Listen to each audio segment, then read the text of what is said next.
मेरे प्रिय विद्यार्थियों, बहुत दुर्भाग्य की बात है कि बढ़ते कोरोना के संक्रमण के कारण हम लोग का क्लास सुचारू रूप से नहीं चल पा रहा है, जिसके वजह से ऑनलाइन क्लास लेने का फैसला किया। इतना ही नहीं, उसी वीडियो को, उसी क्लास का सारी कहानी को, सारी बातें को हम YouTube के माध्यम से आप लोग तक पहुंचाना चाहते हैं, जिसमें कि चैप्टर आपको स्टार्ट किए थे हेलो एल्केन, हेलो एरे। जैसा आपको सभी को अवगत है, सभी को पता है कि हेलो का मीनिंग होता है हाइलोजन, हाइलोजन हो गया, और एल्केन मतलब एल्केन के साथ अगर कोई हाइलोजन मतलब क्लोरीन, क्लोरीन, ब्रोमीन और आयोडीन लगा रहता है तो उसको कहते हैं हेलो एल्केन। इसी तरह से आप देखिएगा हेलो, हेलो का मतलब सेम हाइलोजन, और एरीन का मतलब एरोमेटिक कंपाउंड, एरोमेटिक कंपाउंड मतलब बेंजीन लाइक स्ट्रक्चर, अगर उसमें हाइलोजन लगा होगा उसको कहते हैं हेलो एरीन। यानी बेंजीन लाइक स्ट्रक्चर में अगर हाइड्रोजन कनेक्ट हो तो उसको कहते हैं हेलो एरीन। तो इसका मतलब ये चैप्टर का नाम हो गया हेलो एल्केन, हेलो एरीन। इस चैप्टर में हम लोग देखते हैं कि जितने भी कंपाउंड है, जितने भी आपका कंपाउंड है, एरोमेटिक हो या एलिफेटिक हो, ये सभी का कहीं न कहीं उपयोग हम लोग मेडिसिन के रूप में करते हैं। इसमें हम लोग देखेंगे कि जनरली टाइफाइड हो गया, मलेरिया हो गया या ग्वाइचर हो गया, ये सब के ट्रीटमेंट में इस मेडिसिन का उपयोग करती ही। इतना ही नहीं, साथ ही हम लोग देखते हैं कूलिंग सिस्टम में भी इसका उपयोग करते हैं। जैसे आप लोग नाम सुने होंगे क्लोरोफ्लोरोकार्बन, जिसको फेरॉन कहते हैं, उसका उपयोग हम लोग कूलिंग सिस्टम में एयर कंडीशनिंग पर्पस में करते हैं। जैसा कि आप लोग को पता है, 11th में ही पढ़े हैं, इसका जो सामान्य सूत्र यानी जनरल फार्मूला होता है CnH2n+1, और इसमें X लगा देंगे। X का मतलब ये हाइड्रोजन है, हाइड्रोजन को सिंबॉलिक रिप्रेजेंटेशन X के द्वारा किया जाता है, और X का ये सभी वैल्यू है जो यहाँ पर पुट करते हैं। इसी तरह से इसका देखिए कॉमन नाम लिखेंगे क्या, तो एल्काइल और हाइड्रोजन है उसके लिए करते हैं हैलाइड। इसी तरह से आप आईयूपीएसी नाम इसका करेंगे तो क्या लिखते हैं, हेलो एल्केन, इसका आईयूपीएसी नाम हो जाएगा। इस तरह से आप N के वैल्यू को पुट करते हैं। जैसा कि आप लोग पहले से जानते हैं कि अगर कार्बन की संख्या 1 हो जाए, नंबर ऑफ कार्बन 1 हो जाए, इसका जो रूट वर्ड है, रूट वर्ड ये होता है मिथ। अगर कार्बन की संख्या 1 हो जाए तो रूट वर्ड मिथ कहते हैं। अगर 2 हो जाए तो इसको हम लोग ईथ कहते हैं। अगर 3 हो जाए तो इसको प्रोप कहेंगे। अगर 4 हो इसको ब्यूट कहते हैं। अगर 5 हो इसको पेंट कहते हैं। अगर 6 हो इसको हेक्स कहते हैं। अगर 7 हो तो ऑक्ट कह देंगे। अगर 8 हो, 7 हो तो हेप्ट कहते हैं। अगर 8 हो तो ऑक्ट कहते हैं। अगर 9 हो तो नॉन कहेंगे। अगर 10 हो तो डेट कहते हैं। इस तरह से इसका आप लिख सकते हैं, इसको जान सकते हैं। यहाँ पर पुट करेंगे वो वैल्यू, n का वैल्यू अगर 1 पुट करते हैं तो लिखेंगे क्या, CH3। इसमें से कोई भी पुट कर सकते हैं, कर दिए Cl। इसका जो कॉमन नाम होगा वो हो जाएगा मिथाइल।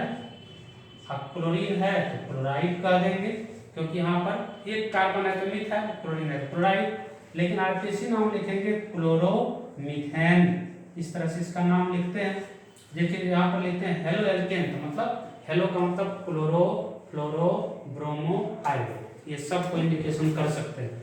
इस तरह से आप यहाँ पर n का मान 2 रखेंगे तो C2H5 Br लिख दें, इसका नाम हो जाएगा इथाइल ब्रोमाइड, इथाइल ब्रोमाइड, और इसको कहेंगे ब्रोमोइथेन, इसका नाम हो जाएगा ब्रोमोइथेन। इसी तरह से आप 10 तक लिखेंगे उस तरह से, ताकि रूट वर्ड भी याद हो जाए और साथ ही साथ आप इसका नाम भी लिख लें, तो दोनों काम साथ साथ होगा। इसी प्रकार से देखिए इसका डिफरेंट टाइप होगा। टाइप्स में नंबर 1 में कहते हैं, नंबर 1 में कहेंगे विनाइल हैलाइड। अब देखो इसका डिफिनेशन नहीं, इसका सिर्फ और सिर्फ स्ट्रक्चर को पहचानने की जरूरत है कि स्ट्रक्चर में किस प्रकार का है, किसको हम लोग कहेंगे विनाइल।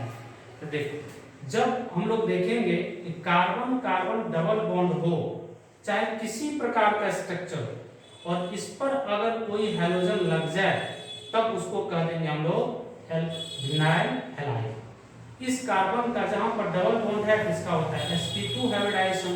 हम लोग पढ़ चुके हैं, जान चुके हैं कि सिंगल बॉन्ड होगा तो इसका होता है sp3, अगर डबल बॉन्ड होगा तो इसका होता है sp2, अगर ट्रिपल बॉन्ड होगा तो इसका होता है sp। ये तीन तरह का हाइब्रिडाइजेशन हम लोग पढ़े।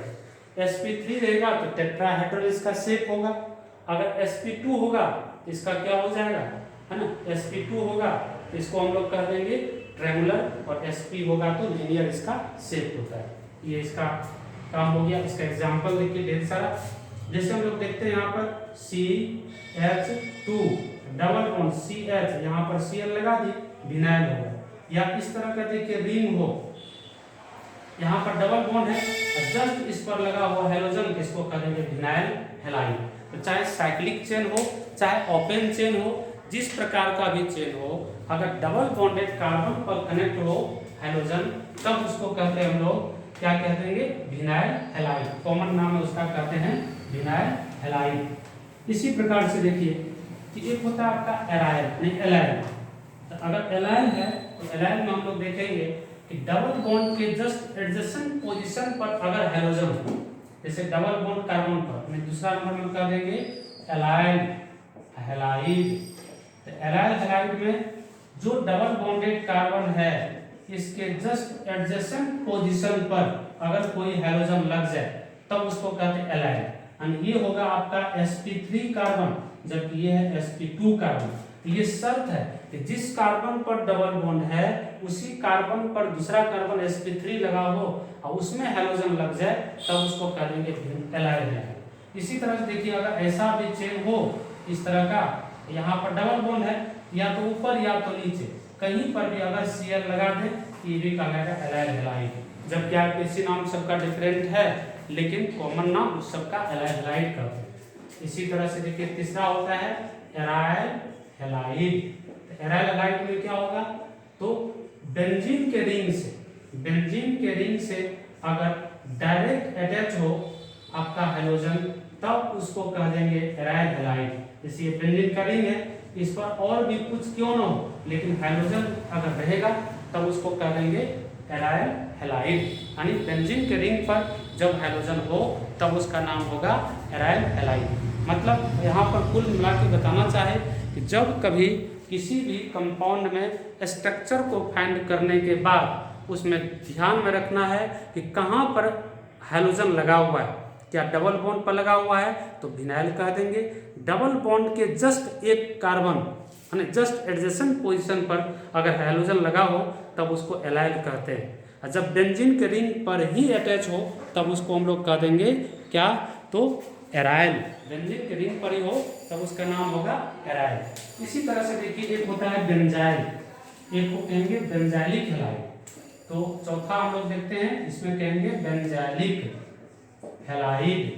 तो बेंजाइलिक हैलाइड में क्या होगा कि बेंजीन का रिंग है और बेंजीन के रिंग पर अगर कोई कार्बन है और इस कार्बन से हैलोजन हो तब बेंजाइलिक हैलाइड कहलाता है। अगर अल्कोहल हो जाए तो बेंजाइलिक अल्कोहल कहला जाएगा।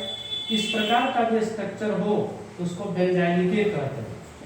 जैसे यहाँ पर लगा दें, यहाँ पर Cl कर दें, फिर इसको बेंजाइलिक कर दें, यानी बेंजाइलिक हैलाइड कर देंगे इसको। इसी तरह से देखिए एक होता है mono halide.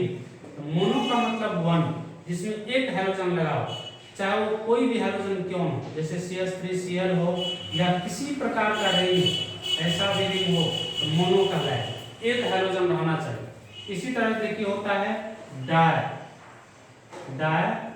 Halide. Die halide का मतलब दो हैलोजन कंटेन अगर करें, जैसे मान लो यहाँ पर लिखते हैं CH2 Cl2 कर दी, या लिख दिए CH2 Cl F भी लगा दी, तो एक समान हैलोजन हो या डिफरेंट हो लेकिन दो संख्या होना चाहिए तो उसको कह देंगे डाई हैलाइड। जैसे हम लोग देखते हैं इस तरह का भी रिंग हो, बेंजीन का रिंग, यहाँ पर हैलोजन हो जाए इसको कहते हैं डाई हैलाइड। इसी तरह देखो तीसरा यानी अगला देखते हैं 7 में, कहते हैं ट्राई हैलाइड। ट्राई हैलाइड में हम लोग देखेंगे एग्जांपल, तो देखिए जैसे लिखते हैं CHCl3, इसका नाम है क्लोरोफॉर्म, है ना। लिखेंगे CHBr3, इसको कहते हैं ब्रोमोफॉर्म। अगर CHI3 है इसका नाम होगा हाइड्रोफॉर्म। ये 3 कॉमन नाम को दिमाग में रखेंगे। अब ऐसा नहीं कि तीनों समान होगा, डिफरेंट भी हो सकता है। अगला हम लोग देखते हैं, कहते हैं टेट्रा हैलाइड। टेट्रा हैलाइड का मतलब 4 हैलोजन अगर रहेगा, जैसे लिखते हैं CCl4, इसका नाम है कार्बन टेट्राक्लोराइड, कार्बन टेट्राक्लोराइड। इस तरह से इतना ही नहीं, बहुत सारे एग्जाम्पल हो सकता है जिसको हम लोग कह देंगे टेट्रा या मोनो। डिपेंड करता है कि कितने नंबर में हाइड्रोजन एटम है, सेम हो या डिफरेंट हो उससे कोई मतलब नहीं रहता। सेम हो या डिफरेंट हाइड्रोजन हो उससे कोई मतलब नहीं है, सिर्फ नंबर से मतलब है कि कितना संख्या में हाइड्रोजन प्रेजेंट है। इसी प्रकार से देखिए हम लोग लिखते हैं यहाँ पर, जो इम्पोर्टेंट है इसको खास तौर पर समझना है। एक होता है प्राइमरी हैलाइड, है ना। इससे भी पहले देखो क्या हम लोग कह सकते हैं, तो इसी तरह देखिए होता है पॉली हैलाइड। तो पॉली का मतलब हो गया बहुत सारे हाइड्रोजन अगर कंटेंट करता है तो सब पॉली के श्रेणी में आ जाता है। यह है प्राइमरी हैलाइड, या इसको कहेंगे 1 डिग्री हैलाइड। प्राइमरी को 1 डिग्री हैलाइड कहते हैं।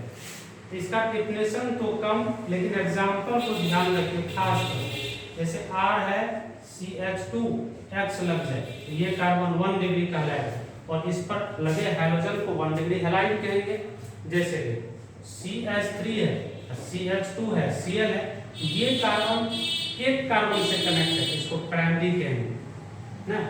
इसी तरह CH3 है, CH2 है, CH2 है, Cl लगा दी, तो देखो ये कार्बन इससे कनेक्ट है, ये नहीं इससे कनेक्ट है, मतलब ये कार्बन एक कार्बन से कनेक्ट है, इसको भी प्राइमरी कहेंगे, इसको प्राइमरी कहते हैं, 1 डिग्री कह देंगे।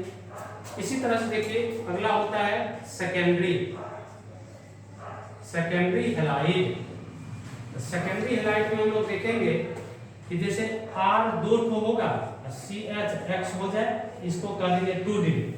जैसे CH3 CH CH3, देखो ये कार्बन एक इधर यानी 2 कार्बन से कनेक्ट है, तो इस कार्बन को सेकेंडरी कार्बन कहते हैं। इस पर लगे हाइड्रोजन को सेकेंडरी हैलाइड कह देंगे। चाहे चेन किसी प्रकार का क्यों हो, ऐसा भी चेन हो जाए इस तरह से, तो देखो अगर यहाँ पर हाइड्रोजन जोड़ दिए, Cl जोड़े, तो ये कार्बन कितने कार्बन से कनेक्ट है, तो एक इधर 2 कार्बन से कनेक्ट है, तो मतलब सेकेंडरी कहलाएगा। ये जो कार्बन है सेकेंडरी यानी 2 डिग्री कार्बन कहला जाएगा। तो प्राइमरी, सेकेंडरी। इसी प्रकार से होता है टर्सरी। टर्सरी में क्या होगा, टर्सरी हैलाइड। टर्सरी हैलाइड में क्या होगा, तो 3 हाइड्रोजन, जैसे 3 हाइड्रोजन एटम 3 कार्बन से कनेक्टेड हो, इसका जो GF होगा तो कह देंगे R3CX, इसको कहते हैं 3 डिग्री हैलाइड। अब R का वैल्यू पुट करेंगे, CH3C, फिर CH3, फिर CH3, ये कार्बन कितने कार्बन से कनेक्ट है, तो 3 कार्बन से कनेक्ट है। इसका मतलब इस पर अगर हाइड्रोजन लग जाए तो ये कहलाएगा 3 डिग्री कार्बन एटम। इसका मतलब है कि हम लोग को देखना होगा कि हाइड्रोजन एटम है किस पर कनेक्ट है, क्या डबल बॉन्ड पर कनेक्ट है या डबल बॉन्ड के जस्ट एडजेसेंट पोजीशन पर कनेक्ट है, कहाँ पर कनेक्ट है, उस बात को ध्यान में रखते हुए तब हम लोग डिसाइड करेंगे कि एल्काइल है या एलाइल है या विनाइल है या बेंजाइल है या एराइल है, किस तरह का कंपाउंड है, प्राइमरी है, सेकेंडरी है, टर्सरी है, किस तरह का है उस पर डिसाइड होगा। लेकिन आप लोग को सबसे इम्पोर्टेंट जो है प्राइमरी, सेकेंडरी, टर्सरी, इसी पर पूरा रिएक्शन डिपेंड करेगा, इसलिए इस टाइप ऑफ स्ट्रक्चर को माइंड में रखेंगे। आज इतना ही, नेक्स्ट हम लोग फिर आगे बढ़ेंगे। शुभ